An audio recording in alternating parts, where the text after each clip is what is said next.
Hello, everybody, and welcome back to ZakIsCinema. Yes, welcome back, everybody. We're very happy to have you here. You know, if you find yourself just like kind of wandering around, maybe like our character in this movie of Jason, and just always feeling so out of place, like you're this puzzle piece, and everyone else is from a different box of puzzles, and you're just never fitting in, just trying to jam yourself into fitting into the puzzle that is society, and just you're always on the outside, just trying to search the ether of trying to find someone to talk to about movies. Well, you have stumbled across the right place here, because I'll listen. I'll do my best here. I would listen to you talk about this movie. So, you know, today we're going to be doing another movie review, so let's just hop right into it here. Today we're going to be reviewing and discussing the new movie called Hell of a Summer, which came out in 2025.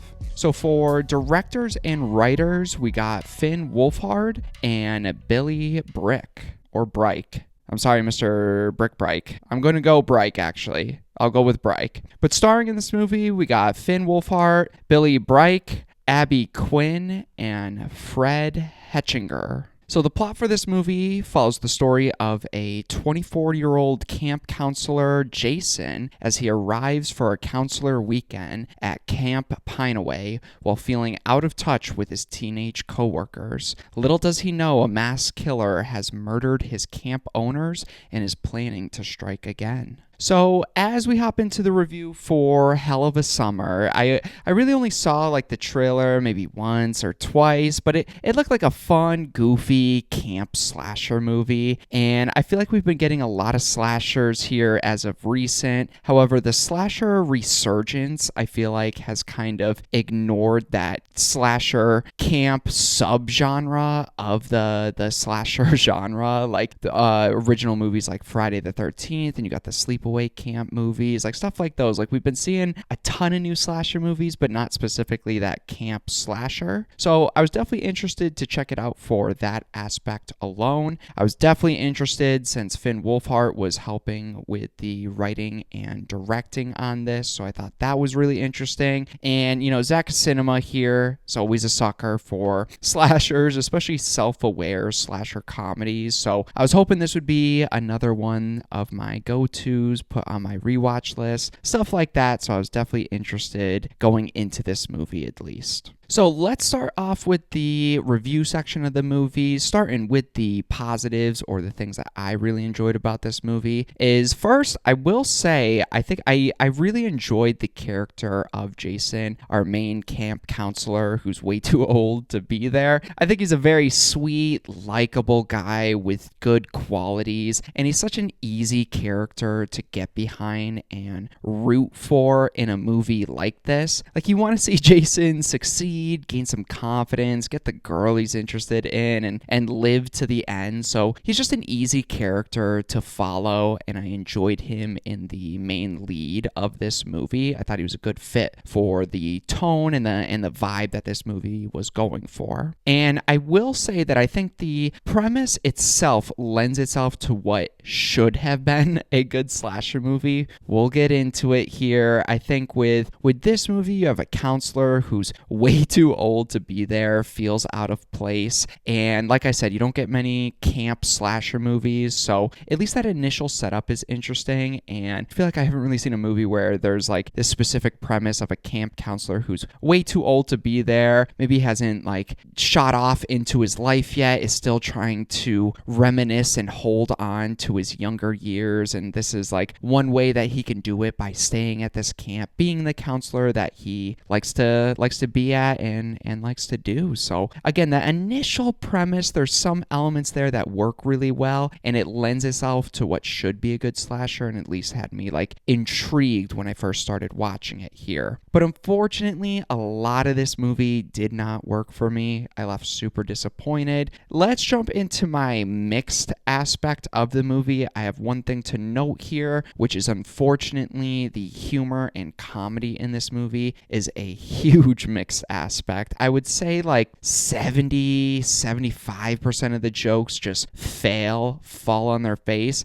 It was so bad at some points. Just my theater was pretty full, and it was completely silent the majority of the time. And that just never feels good in what's supposed to be a comedy where there's just so much dead air, pretty much. However, there are a few really good jokes that do land, and it's frustrating because, again, you could see the potential there. You could see that initial premise being really funny and working really well. I just think there needed someone else to help with this script, especially with the humor aspects. So jumping off the mix, let's delve into the negatives, or the things that I just did not like about this movie here. Is first, I will say that this is one of the most frustrating movies I feel like I've seen in a while. Like I said, there is so much potential with this movie, but it fails to capitalize on anything and really just feels like a movie full of wasted potential, which is so frustrating to watch here. For example, besides Jason, the side characters were pretty uninteresting and just kind of unfunny dicks, and the love story that they're trying to set up just doesn't feel properly set up or earned in the movie. And I feel like with our character of Jason, I feel like he deserves someone better. The main girl he's into is just kind of a dick, then at one point just kind of switches and starts being a little bit nicer to him, but it's just like,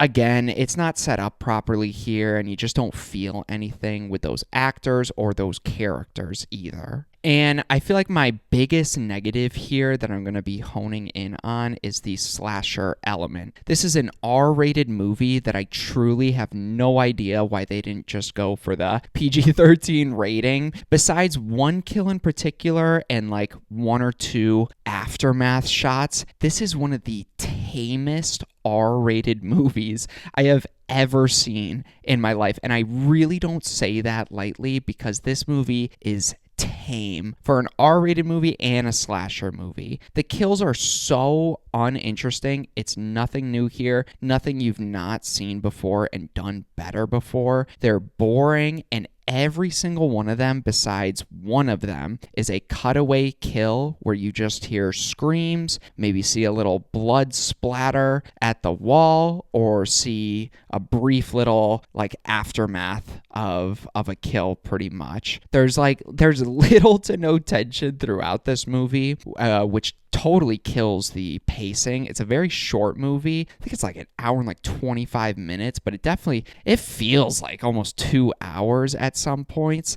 And the mask on the killer here is awful. I did not like it at all. It doesn't represent the killer in any way. It doesn't stick with that camp theme. It literally feels like they went into a Spirit Halloween just before they were closing, like the week after Halloween, and just picked up the first mask that they saw in their clearance section. It was so disappointing, and I feel like that's something you got to get right with a slasher to help it stick out on its own even a little bit here. And my God, is the reveal horrible, like horrible. There's no buildup or reveal or mystery at all. I've truly never experienced a slasher reveal in the way that this movie reveals its slasher villain, where there is literally one scene where the characters are all trying to figure out what's going on, who is this killer, what's going to happen, and then the very next scene after that, it jumps to a scene where it just shows the killer. It literally just, the characters are like, what the fuck's going on? Who's this killer? And then boom, next scene, it's just the killer talking. And it's like, oh, there's the killer. It tells you who the killer is, and then you go the remaining maybe 35 minutes just knowing who the killer is, and that's about it. It's just like, there's no reveal, no build up, no culmination to the climax or anything. The movie just tells you. It's like they forgot that one of the most fun aspects of a slasher, especially a camp slasher, is like, hey, who the hell is this person and what's their motivation? And this movie fails on the reveal and fails on the motivation, where there's barely a motivation, and it almost comes off like it was an afterthought. Like, oh shit, like maybe this killer should have a reason.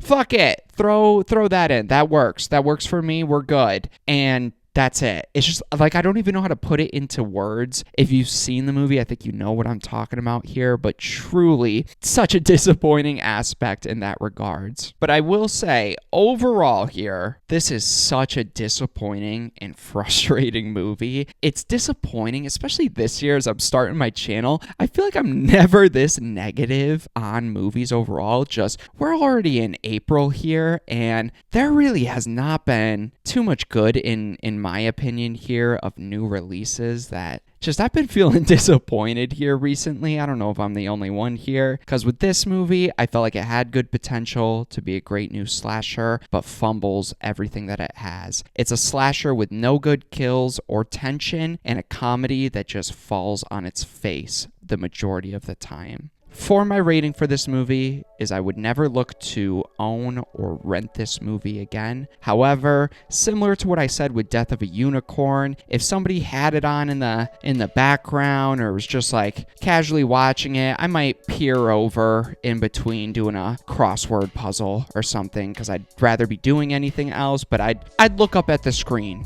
every once in a while to be like, oh, that was an okay scene. I remember that one. Yeah, you guys have my thoughts here on Hell of a Summer. Truly disappointing here. Not sure if I'll be the only one kind of disappointed here. I don't know. Let me know down below what you guys thought of Hell of a Summer. Did it live up to your expectations? What were your opinions on it? I'd love to hear them down below here. Thanks again. I appreciate anybody watching my videos. So thanks again. And yeah, look forward to more ZakIsCinema coming very soon.